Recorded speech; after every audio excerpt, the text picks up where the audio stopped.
Hi.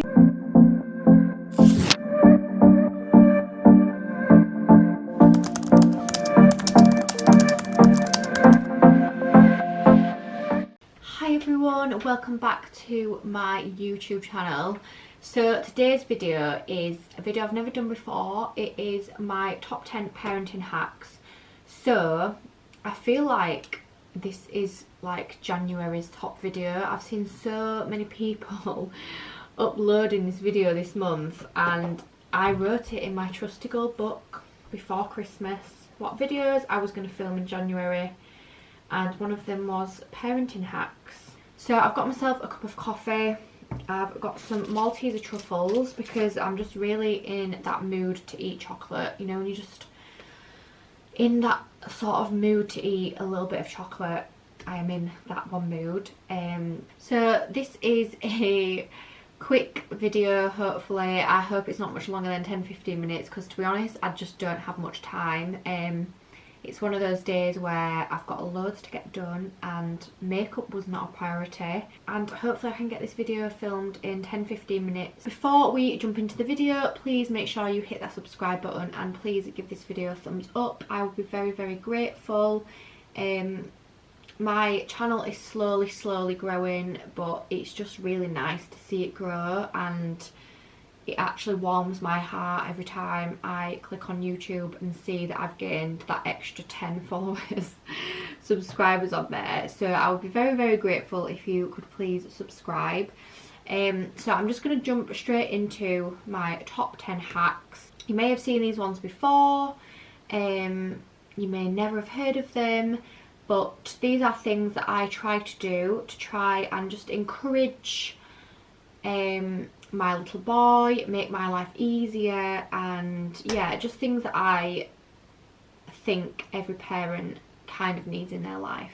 So my first one is to explain literally everything that you are doing when you're doing it, so that your child, your children, your baby, your toddler can watch what you're doing and listen to what you're saying. So obviously when babies and toddlers first start out with their language, they have actually got no idea what they're even talking about, and I think my little boy's speech is quite good for his age. He's nearly 18 months and he's probably got 30 words that he says.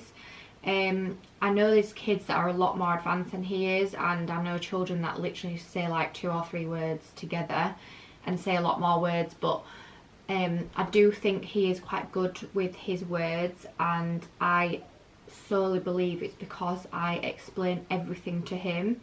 So he is a lot easier to interact with and just to sort of get a response out of him, whether it's pointing or saying a word. And I do believe it's because I've always explained everything. Like running the bath, for example, I'll be like, right, let's go run the bath, going to get in the bath. I'll turn on the tap and I'll be like, Mummy's turning on the tap now, the water's coming out, we're filling up the bath with water. And I will also repeat the words or the sentences or the phrases about 5 times. So I literally will be like, Mummy's filling up the bath now, Mummy's filling up the bath now, Mummy's filling up the bath now. And if you're splashing, I'm like, Casper's splashing, Casper's splashing, Casper's splashing. It is very repetitive. Putting them back. Put them back. Yeah, good boy. Put them back. Put them back. Put them back. Put them back. Good boy. So one of his first words was more, for example. So I would always say to him, do you want any more food? Do you want any more? Do you want any more? And I would obviously offer him the food. So yeah, that is my first one, is to literally explain everything that you're doing, and I think that they pick up on languages a lot better by you doing this. So my next one is different toys for out and about. So different toys for the car, different toys and books, different toys for the car, going out to restaurants, you know, maybe going on a walk, going for a coffee, going to the cafe, going to a friend's house, going to a parent's house. If they've got different toys to what they're usually playing with at home, they will be a little bit more entertained than if you was to bring their favourite toy from home, for example, because they associate that toy with being at home. and they're more than likely going to get bored of it. So if you have toys in your changing bag or the car, or books for example that are not at home, they are more than likely to want to play with it, want to read it, want to know what it's all about. So my third hack, which is a completely new hack to me, and honestly I wish I'd done this sooner. Someone told me about these a very long time ago and I just never got round to ordering them or using them. They're so nice. And it is to use the reusable cheeky wipes, or just reusable wipes in general. So I ordered the cheeky wipes about 2 weeks ago now, and they are slightly life-changing for the fact that you're not using wipes out of a packet. For example, you're not using these.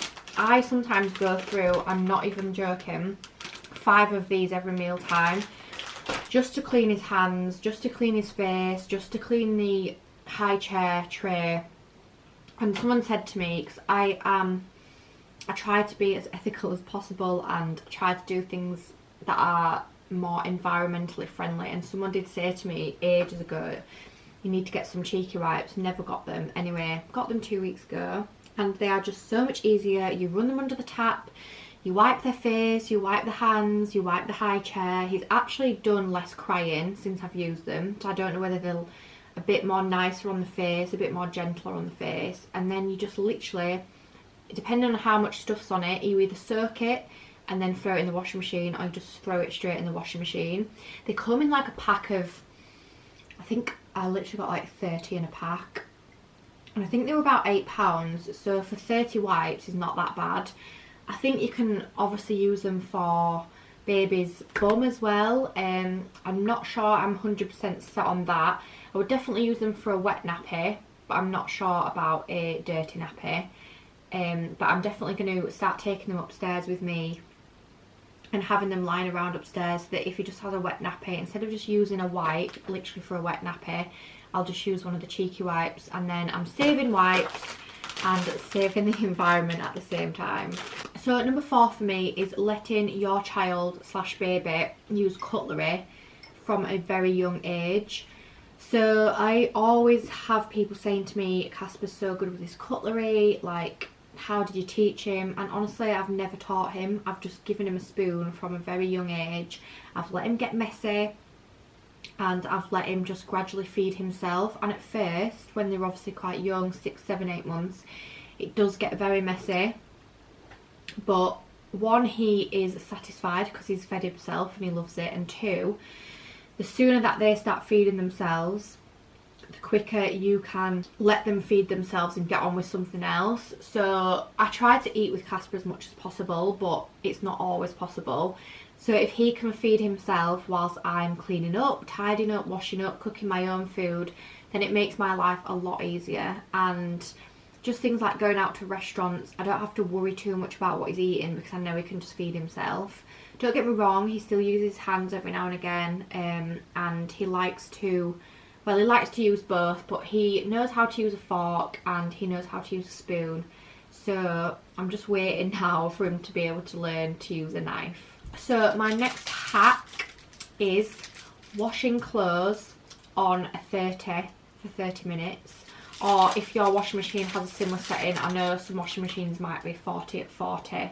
So you're washing it on at 30 degrees for 30 minutes. So the kind of wash I put on for this is, I only ever do Casper's clothes because, 1, I don't think he gets that sweaty. He is a little baby. Well, he's not. He's a little boy. He's a toddler. But it's not like he's going to the gym. It's not like he's going out on a run. So his clothes aren't too sweaty. And if they are not too dirty, then I will shove them in on at 30 minutes for, I'll shove them in at 30 degrees for 30 minutes. 1, it's better for the environment, using less hot water, better for your electricity bill. And 2, you get a wash load done a lot quicker and you can get it out quicker, which means you can technically do 2 washes in a day. You could wash maybe darks and lights. You could do darks first then lights. If there's slight staining on anything, I will just use a little bit of vanish spray, let it soak for 5 minutes, shove it in, and it should still wash out 30 at 30. The only thing I don't do at 30 is whites, because I just feel like whites need that heat to just kind of give them a really good wash. But anything dark, lights, colours, for Casper, I usually wash 30 at 30. So all in all, better for me and better for the environment. My next hack is to always have food in the freezer that has been pre-prepared, or if you are cooking fresh, make enough to put in the freezer. So I always find that if there is freezer food for Casper in the freezer, if it has to be like a last minute tea, it makes my life so much easier. So I'm talking things like pastry, like mini pastries, like pastry wheels, like pastry bakes, pasta dishes. What else do I freeze? Like eggy bread, like pancakes, things like that. So if I make something from fresh, even if it's a sauce, I will try to make enough to even just freeze one batch. And then I know that if there's a one batch in the freezer, I can either get it out that like on a morning when I think, right, I'm not going to have time to cook his tea today, or I'm not going to have time to cook his lunch. Or say if it's a Saturday and we've just ended up being really busy and we're thinking, oh my god, we're going to be home at 5 o'clock, he needs to eat at 5, he's starving. I'll just grab something out of the freezer that I can shove in the microwave, or just shove in the pan and cook it, and it just really helps. So every time I cook, I try to make enough to freeze, even if it's just one batch. And then sometimes the freezer will be really empty because I might use a lot of the frozen stuff in a week, but usually I maybe only grab something out of the freezer once or twice a week when we don't have time. But yeah, that is one of my biggest parenting hacks, actually having a day to yourself sometimes. I know it's easier said than done, or an afternoon to yourself, a morning to yourself, to do a little bit of batch cooking. I'm going to do it tomorrow afternoon, I think, or maybe Sunday morning actually, because Josh is taking Casper to football, so I might get up on Sunday and do a little bit of batch cooking for Casper and just get some stuff in the freezer. So my next one is rubber bibs that catch the food. So Casper always wears these bibs, and we've never had a problem with them because he always wears them. I know some kids that don't like to wear them, but I think because I've always put them on him, he's literally had no choice. And I just think because they catch all the food, it's so much less mess. Like, there's hardly any mess on the leggings or the legs, there's hardly any mess on the actual high chair underneath them, there's hardly any mess on their top. Whereas if they're just wearing like a flat bib, the food that they spill is likely to literally just go straight onto their lap and straight onto the high chair, and I just feel like it creates so much less mess. And also, because Casper does eat quite well and he eats a lot of food, if he spills that into his bib, he will actually take it out and eat it. Whereas I think if it spills onto the high chair or the legs or the floor, they're less likely to eat it again. If Casper was to spill food on the floor, depending on what it was, I'm not likely to pick it up and give it to him. But if it's literally in his bib, he can either grab it out or spoon it out. I literally see him spoon his food out of his bib quite a lot. And yeah, I just think just a little change like that can make such a big difference. So if there's any mums watching this who are yet to wean, I would start with the rubber catching bibs straight away so that baby's used to it, and then it just saves a lot of time and a lot of mess. And then coming on to another cleaning sort of hack is to let baby, toddler see you cleaning up. So this one is good because you're letting your child see you clean and tidy rather than doing it when they're in bed or doing it when they're down for a nap. The more that they can see you cleaning and tidying up, the more likely as they get older and you can actually ask them a question, can you help me tidy up, they're more likely to do it because they've seen you do it over and over again. So I will clean up and I will tell Casper, Mummy's cleaning up, Mummy's tidying up. I'll tidy everything into the toy basket and I'll be like, Mummy's just tidying up, Mummy's just tidying up. Or I'll tidy the kitchen, Mummy's just tidying up. So I don't necessarily mean you cleaning your own house or tidying your own house or washing the dishes. I mean cleaning and tidying up after them. So as I say, when they get to sort of like 3 or 4 and they've made a mess everywhere, and you can say to them, please can you tidy up your toys, because they're at an age where they understand what you're asking them. They're more than likely to do it because they've seen you do it, and they know that if you do it then they can do it. Whereas if they never see you do it, why would they want to do it? Like, toddlers, babies, they're like sponges. If they see you not doing something, why would they want to do something? But if they see you doing something, then they want to do it because they want to basically copy us older humans. Second to last, I have got vitamins in child's water, juice, milk. I think this is really, really, really important, because I just think as a generation, yes, we eat better, but we also eat conveniently. We also eat quickly. Our food is so processed compared to what it used to be, even our fruit and veg, and we just do not get enough nutrients or vitamins at all, like nobody does. Even if you have got the cleanest, healthiest diet going, you still are not getting enough vitamins in your body. So having a supplement, a vitamin supplement, is really important, both for parents and baby. But vitamin C and vitamin D especially. Vitamin D is obviously good for like bone health and things like that, and then vitamin C is good for like immune system, both of which we do not get enough of, especially in the UK. So I use quite a few different vitamins. At the minute I'm using one called Sambicol, and I just put them into his water every morning. He drinks them absolutely fine because he's used to the taste now, and I actually don't think he's that ill for a toddler who goes to nursery. He's just got over a cough, and it's now coming towards the end of January, and his cough that he had last week is probably the first cough he's had since last October, and he's literally not been ill since October to now, which is 3 months. So I do feel like we get very lucky with him not being that ill, and I do put it down to, maybe it's not, maybe it is, I'm not sure, but I do put it down to putting vitamins in his water, and I have done that for quite a long time. It seems like it's something that's quite expensive, but I definitely think it's worth it. If you break it down into like a daily price, it's probably costing 5 to 10p a day to pop vitamins in your children's water.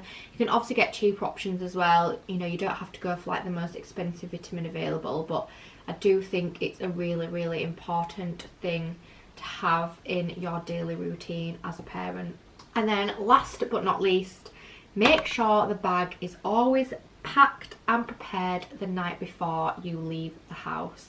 So whether that's nursery, going out for the day, going to grandparents, going to friends, you know, if you're a single mum and baby goes to dad, or just anywhere, just make sure that bag is packed the night before, and then you're not having to rush around in the morning and get it sorted. Or if they're not going till the evening and you've got a day of playing or a day of going like out of the house, you then don't have to come home and think, shit, I need to pack that bag, they're going out tonight, it's not yet packed. So for example, Casper is staying at my mum and dad's house tomorrow night, so tonight when he's in bed I will pack his bag for tomorrow night, so then tomorrow daytime I don't have to worry about it, and then I will always pack his bag for the daytime on an evening as well. So I'll fill it up with nappies, wipes, spare clothes, loads and loads of snacks, and I will have his water with vitamins in and ready, because we have 2 cups, so we have one for like going out and then one for just around the house. So I'll always just have one in the bag, because there's so many times that when I was just using 1 cup I'd always forget to put his water in because it'd be on his high chair, or I'd have thrown it like behind the curtain, and because I couldn't see it I'd just forget, and then we'd go out and he'd have nothing to drink. So I always make sure we put a fresh bottle of water in his bag the night before, along with everything else. So thank you for watching my parenting hacks video. I do hope you enjoyed it. I hope there's something that stood out to you. I hope there's something that you thought, actually, do you know what, I'm going to do that, it could also change my life.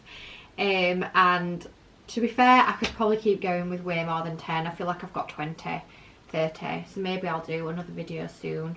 But these are just like my top 10 that came off the top of my head, things that I kind of think about a lot and things that maybe not everyone else might do, just because obviously I spend a lot of time with friends and family with kids, and I also pick up tips from them, but then I also have tips and think, ooh, I might tell so and so to do that. So yeah, thank you so much for watching, guys. Please make sure you hit the subscribe button, and I will see you in my next